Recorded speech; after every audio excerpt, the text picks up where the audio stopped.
Hi hello ನಮಸ್ಕಾರ ಸ್ನೇಹಿತರೆ. ಅಶ್ವಿನಿಯ ಕಳ್ಳಾಟ ಬಯಲಾಗಿದೆ. ಅಶ್ವಿನಿ ವಿರುದ್ಧ ರುಚುಗೆತ್ತಿದ್ದಾರೆ ಅಜಿತ್. ಅಶ್ವಿನಿನ ಮನೆ ಬಿಟ್ಟು ಓಡಿಸ್ತಾರೆ. ಇದರ ನಡುವೆ ಭೂಮಿ ಪ್ರಾಣಕ್ಕೆ ಸಂಚಕಾರ. ಓ ಮೈ ಗಾಡ್, ಏನಾಯಿತು, ಏನು ಕತೆ, ಇದು ಎಲ್ಲವನ್ನ ಕೂಡ ತಿಳ್ಕೊಬೇಕು ಅಂದರೆ ಈಗಲೇ ನಮ್ಮ ಈ ಚಾನಲ್ನ ಸಬ್ಸ್ಕ್ರೈಬ್ ಮಾಡಿ, ಹಾಗೆ ಒಂದು ವಿಡಿಯೋವನ್ನು ಪೂರ್ತಿಯಾಗಿ ನೋಡೋದನ್ನು ಯಾವುದೇ ಕಾರಣಕ್ಕೂ ಕೂಡ ಮರಿಬೇಡಿ. ಇಲ್ಲಿ ಮನೆಯಲ್ಲಿ ಕೃಷ್ಣ ಜನ್ಮಾಷ್ಟಮಿ ಇದೆ. ಒಂದು ಕೃಷ್ಣ ಜನ್ಮಾಷ್ಟಮಿಗೆ ಅಜಿತ್ ಮತ್ತು ಭೂಮಿನೇ ಕುತ್ಕೋಬೇಕು ಅಂತ ಹೇಳ್ತಿದ್ದಾರೆ. ಈ ಕಡೆ ಅಜಿತ್ ಮತ್ತು ಭೂಮಿ ಕುತ್ಕೊಳ್ಳೋಕೆ ಒಪ್ಕೋತಾ ಇಲ್ಲ. ಬಿಕಾಸ್ ಅವರಿಬ್ಬರು ಕಾಂಟ್ರಾಕ್ಟ್ ಮ್ಯಾರೇಜ್ ಆಗಿರೋದ್ರಿಂದ ಆ ಒಂದು ಕೃಷ್ಣ ಜನ್ಮಾಷ್ಟಮಿಯನ್ನು ಮಾಡೋದು ಹೇಗೆ, ಸಂತಾನ ಪ್ರಾಪ್ತಿ ವ್ರತವನ್ನು ಮಾಡಬೇಕಾಗುತ್ತೆ, ಅದರ ಅವಶ್ಯಕತೆ ಏನಿದೆ ಅಂತ ಹೇಳಿ ಅವರಿಬ್ಬರು ಆ ಒಂದು ಪೂಜೆಯನ್ನು ಮಾಡೋದನ್ನು ಅಡ್ಡಿಪಡಿಸ್ತಾರೆ. ಬೇಡ ಅಂತ ಹೇಳ್ತಾರೆ, ಮಾಡೋಕ್ಕಾಗಲ್ಲ ಅಂತ ಹೇಳ್ತಾರೆ. ಆದರೆ ಇಲ್ಲಿ ಸಂಗೀತ ಅವ್ರು ಮಾತ್ರ ಮಾಡಲೇಬೇಕು. ಯಾಕೆ ಮಾಡೋದಿಲ್ಲ, ನೀವು ಮಾಡಲೇಬೇಕು ವ್ರತವನ್ನು ಅಂತ ಹೇಳಿದಾಗ ಇಲ್ಲಿ ಅತ್ತೆಗೋಸ್ಕರ 8 ತಿಂಗಳ ಅಷ್ಟೇ ಅವಧಿಯಲ್ಲಿ ಆಕಿ ಮನೇಲಿ ಇದ್ದರೂ ಕೂಡ ಭೂಮಿ ಈ ಒಂದು ವ್ರತವನ್ನು ಮಾಡೋದಕ್ಕೆ ಒಪ್ಕೋತಾರೆ. ಈ ಕಡೆ ಅಜಿತ್ ಪಾಪ ಭೂಮಿಗೆ ಎಷ್ಟು ಕಷ್ಟ ಆಗ್ತಿರ್ಬೋದು, ಕಾಂಟ್ರಾಕ್ಟ್ ಮ್ಯಾರೇಜಿಂದಾಗಿ ಆಕೆ ಎಷ್ಟೆಲ್ಲ ಸಮಸ್ಯೆಗಳನ್ನು ಅನುಭವಿಸ್ಬೇಕಾಗಿದೆ. ಅದ್ರ ಬಗ್ಗೆನೇ ಇವಳು ಯೋಚನೆ ಮಾಡ್ತಾನೆ ಇರ್ತಾಳಲ್ಲಪ್ಪ, ಏನು ಮಾಡೋದು ಅಂತ ಅಜಿತ್ ಕನಿಸ್ತದೆ. ಬಟ್ ಇಲ್ಲಿ ಭೂಮಿಯ ಅತ್ತಿಯ ಮನಸ್ಸಿಗೆ ನೋವು ಮಾಡಬಾರ್ದು ಅನ್ನೋ ಕಾರಣಕ್ಕೆ ಆಕೆ ಶ್ರೀಕೃಷ್ಣ ಜನ್ಮಾಷ್ಟಮಿಯಲ್ಲಿ ವ್ರತವನ್ನು ಮಾಡೋದಕ್ಕೆ ಒಪ್ಕೋತಾರೆ. ಇದರ ನಡುವೆ ಶ್ರವಣ್ ಅವರು ಎಲ್ಲರಿಗೂ ಕೂಡ ಕೃಷ್ಣ ಜನ್ಮಾಷ್ಟಮಿಗೆ ಹೊಸ ಬಟ್ಟೆಯನ್ನು ತಗೊಂಡು ಬಂದಿದ್ದಾರೆ. ಎಲ್ಲರಿಗೂ ಕೂಡ ಬಟ್ಟೆಯನ್ನು ಕೊಡ್ತಾರೆ, ಅಜಿತ್ಗೂ ಕೂಡ ಬಟ್ಟೆಯನ್ನು ಕೊಡ್ತಾರೆ. ಈ ಕಡೆ ಭೂಮಿ ಅತ್ತೆ ಕಡೆ ತಿರುಗಿರ್ತಾರೆ. ಆಗ ಸಂಗೀತ ಅವ್ರು ಕೇಳಿ ಭೂಮಿನ ಕರೆಯೋಕ್ಕ ಅಂತ ಹೇಳ್ತಾರೆ. ಭೂಮಿ ನೋಡಿಲ್ಲ ಅಂತ ಹೇಳಿದಾಗ ಶ್ರವಣ್ ಅವರು ಭೂಮಿ ಕೈಗೂ ಕೂಡ ಹೊಸ ಬಟ್ಟೆಯನ್ನು ಕೊಡ್ತಾರೆ.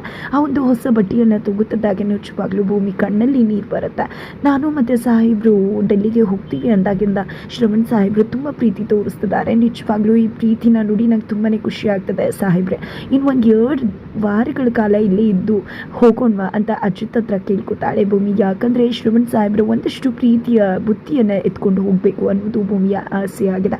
ಆದರೆ ಇಲ್ಲಿ ನಿಜವಾಗ್ಲೂ ದೇವಿಯಾನಿ ಅಶ್ವಿನಿ ಶಾಕ್ ಆಗ್ತಾರೆ. ಈ ಕಡೆ ಅಶ್ವಿನಿ ಅನ್ಕೋತಿದ್ದಾರೆ, ಈ ಒಂದು ಶ್ರವಣ್ ನನ್ನ ಕೈ ತಪ್ಪಿ ಹೋಗ್ತಿದ್ದಾನೆ, ನಿಧಾನಕ್ಕೆ ಜಾರ ಹೋಗ್ತಿದ್ದಾನಲ್ಲ, ಇಲ್ಲ ನಾನು ಕಂಟ್ರೋಲ್ಗೆ ತಗೊಳ್ಳೇಬೇಕು ಅಂತ ಹೇಳಿ ಅಶ್ವಿನಿ ಅನ್ಕೋತಿದ್ದಾಳೆ. ತದನಂತರ ಇಲ್ಲಿ ಭೂಮಿಯ ಮಾತನ್ನು ಕೇಳಿಸ್ಕೊಂಡಂತ ಶ್ರವಣ್ ಅವ್ರಿಗೆ ಕಣ್ಗಳಲ್ಲಿ ನೀರು ತುಂಬಿಕೊಳ್ಳುತ್ತೆ, ಕಣ್ಣೀರನ್ನು ತುಂಬಿಕೊಂಡಿದ್ದೆ ಅಲ್ಲಿಂದ ಹೊರಟ್ಬಿಡ್ತಾರೆ.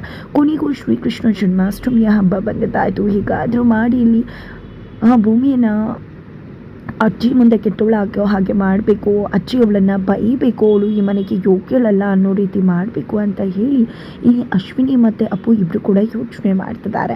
ಏನು ಮಾಡೋದು ಅಂತ ಹೇಳ್ತಿದ್ದಾಗೆ ಈ ಕಡೆ ಅಶ್ವಿನಿ ಒಂದು ಐಡಿಯಾವನ್ನು ಕೊಡ್ತಿದ್ದಾಳೆ.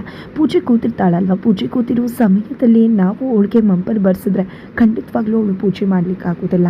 ಯಾಕಂದರೆ ಆ ಒಂದು ಮಂಪರಲ್ಲಿ ಅವಳು ಶ್ರೀಕೃಷ್ಣ ವಿಗ್ರಹವನ್ನು ಕೆಳಗಡೆ ಬೀಳಿಸೋ ಸಾಧ್ಯತೆ ಇದೆ. ಇದರಿಂದಾಗಿ ಅಜ್ಜಿ ತುಂಬಾ ಬೇಜಾರು ಮಾಡ್ಕೋತಾರೆ. ಅವಳ ಮೇಲೆ ರೀಗ್ತಾರೆ, ನಿನ್ಗೆ ಯೋಗ್ಯಳಲ್ಲ ಈ ಮನೆಗೆ ಸೊಸೆ ಆಗೋದಕ್ಕೆ ಅಂತ ಕೂಡ ಹೇಳ್ತಾರೆ.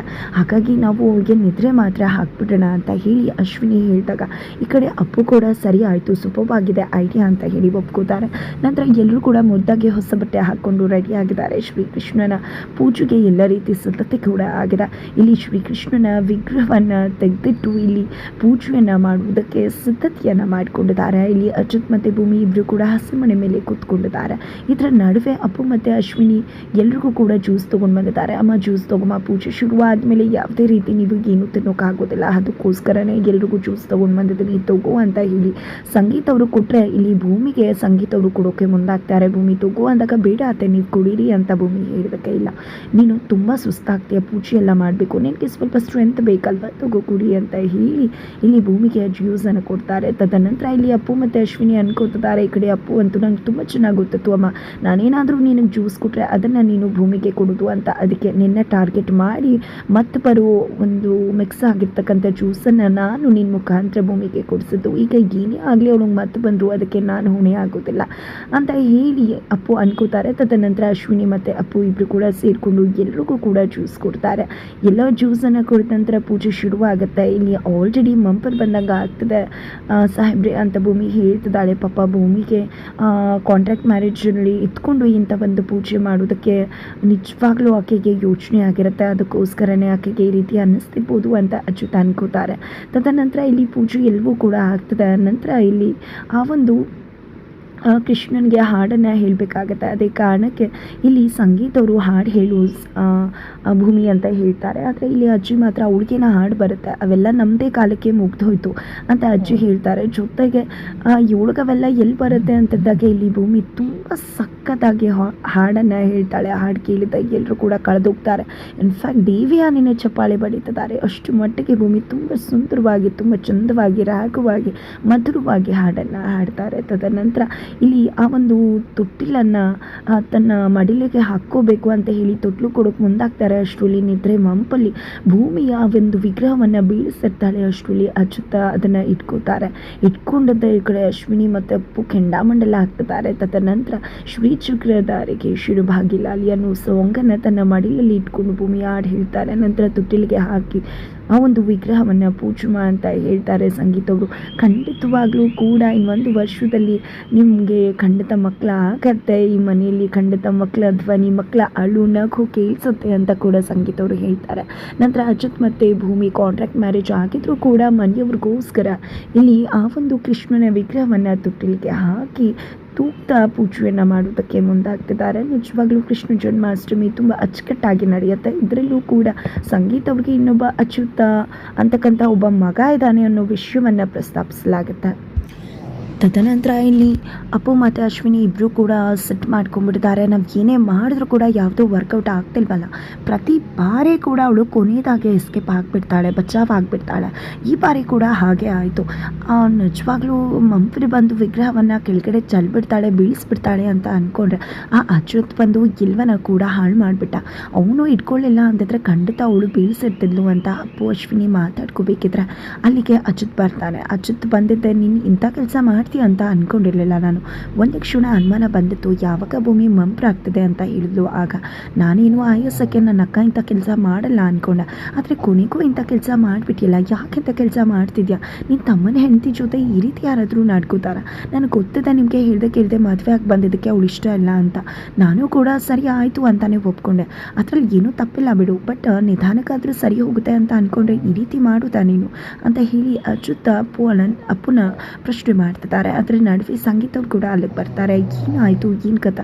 ಇವಳು ಮಂಪ್ರ ಅಷ್ಟೇ ಮಿಕ್ಸ್ ಮಾಡಿದ್ಲ ಭೂಮಿಗೆ ಅಂತ ಹೇಳಿ ಅಚ್ಯುತ್ನ ಪ್ರಶ್ನೆ ಮಾಡಿದಾಗ ಸಂಗೀತ ಅವರು ಹೌದು ಅಮ್ಮ ಅಂತ ಹೇಳಿ ಅಚ್ಯುತ ಹೇಳ್ತಾರೆ. ಇಲ್ಲಿ ಅಪ್ಪುನ ತರಾಟೆಗೆ ತಗೋತಾರೆ ಸಂಗೀತ ಅವರು. ತದನಂತರ ರೂಮಿಗೆ ಹೋದಂಥ ಅಚ್ಯುತ ಸತ್ಯನ ಮತ್ತು ಭೂಮಿ ಹತ್ರ ಒಂದು ಪ್ಲ್ಯಾನ್ ಮಾಡ್ತಿದ್ದಾರೆ ರಾಣನ ಅರೆಸ್ಟ್ ಮಾಡೋದಕ್ಕೆ. ಅದೇ ಕಾರಣಕ್ಕೆ ನಾಳೆ ನೀನು ಮತ್ತೆ ಕಾಲೋನಿಯವ್ರ ಜೊತೆ ಸೇರಿಕೊಂಡು ರಾಣ ಮನೆ ಮುಂದೆ ಸ್ಟ್ರೈಕನ್ನು ಧರಣಿಯನ್ನು ಮಾಡಬೇಕು ಅಂತ ಹೇಳ್ತಾರೆ ಭೂಮಿಗೆ. ಇದು ರಿಸ್ಕ್ ಅಂತ ಅನ್ನಿಸ್ತಿಲ್ವಾ ಅಚ್ಯುತ ನಿನಗೆ ಅಂತ ಸತ್ಯನ ಹೇಳೋದಕ್ಕೆ ರಿಸ್ಕ್ ತೊಗೊಂಡ್ರೆ ತಾನೆ ಎಲ್ಲ ಕೂಡ ನಾವು ಅಂದ್ಕೊಂಡಾಗಿ ರಾಣನ ಅರೆಸ್ಟ್ ಮಾಡೋಕ್ಕಾಗೋದು. ಆದರೆ ನಿನ್ನ ಸಹಾಯ ಬೇಕೇ ಬೇಕಿದೆ ಸತ್ಯನ. ಅವರು ಅಲ್ಲಿ ಮಾಡಬೇಕಾದ್ರೆ ಧರಣಿನ ನೀನು ಬೇರೆ ಕಡೆಯಿಂದ ವಿಡಿಯೋನ ಮಾಡ್ಕೋಬೇಕಾಗತ್ತೆ ಅಂತ ಕೂಡ ಹೇಳ್ತಾರೆ. ತುಂಬ ಹುಷಾರಾಗಿ ಸೆನ್ಸಿಬಲ್ ಆಗಿ ಈ ಒಂದು ಕೆಲಸವನ್ನು ಮಾಡಬೇಕಾಗತ್ತೆ ನಾವು ಟಾಸ್ಕನ್ನು ಅಂತ ಹೇಳ್ತಿದ್ದಾರೆ. ಕೊನೆಗೂ ರಾಣನ ಇಲ್ಲಿ ನಿಜವಾಗ್ಲೂ ಕೂಡ ಅರೆಸ್ಟ್ ಮಾಡೋ ಟೈಮ್ ಬಂದೇ ಬಿಡ್ತು. ಇತ್ತ ಕಡೆ ಭೂಮಿ ಮಂಪ್ರು ಬಂದದ ನಿಜವಾಗ್ಲೂ ಕೂಡ ಆಕೆಗೆ ಪ್ರಜ್ಞೆ ತಪ್ಪಿ ಇನ್ನೇನಾದರೂ ಹೆಚ್ಚು ಕಡಿಮೆ ಆಗಿದ್ರೆ ಖಂಡಿತವಾಗ್ಲೂ ಕೂಡ ಹೇಳೋಕ್ಕಾಗ್ತಿರ್ಲಿಲ್ಲ. ಇತ್ತ ಕಡೆ ಅಚ್ಯುತ ಅಪ್ಪಗೆ ಮಾತ್ರ ಬೈಲಿಲ್ಲ, ಅಪ್ಪು ಜೊತೆ ಅಶ್ವಿನಿನ ಕೂಡ ತರಾಟೆಗೆ ತೊಗೊಂಡಿದ್ರು. ಇವಳು ಎಲ್ಲಿಂದ ಬಂದಳು ಏನೋ ಗೊತ್ತಿಲ್ಲ, ಇವಳು ಕತೆ ಅಂತೂ ಇನ್ನು ಸ್ವಲ್ಪ ದಿನ ಖಂಡಿತವಾಗ್ಲೂ ಅವಳು ಬಂಡವಾಳವನ್ನು ತೆರೆದಿಡ್ತೀನಿ ಅಂತ ಕೂಡ ಜೊತೆ ಹೇಳಿದ್ರು. ಹಾಗಿದ್ರೆ ಕೊನೆಗೂ ಇಲ್ಲಿ ಅಶ್ವಿನಿ ಬಂಡವಾಳ ಹೊರಬಿತ್ತು ಮನೆಯಿಂದ ಹೊರಗಡೆ ಹಾಕ್ತಾರೆ. ಶ್ರವಣ್ ಮುಖಾಂತರನೇ ಹೊರಗಡೆ ಹಾಕಿಸ್ತಾರೆ. ಜೊತೆ ಏನಾಗುತ್ತೆ ತಿಳ್ಕೊಬೇಕು ಅಂದರೆ ಮುಂದಿನ ವೀಡಿಯೋಗೆ ವೇಟ್ ಮಾಡೋದನ್ನು ಮರಿಬೇಡಿ.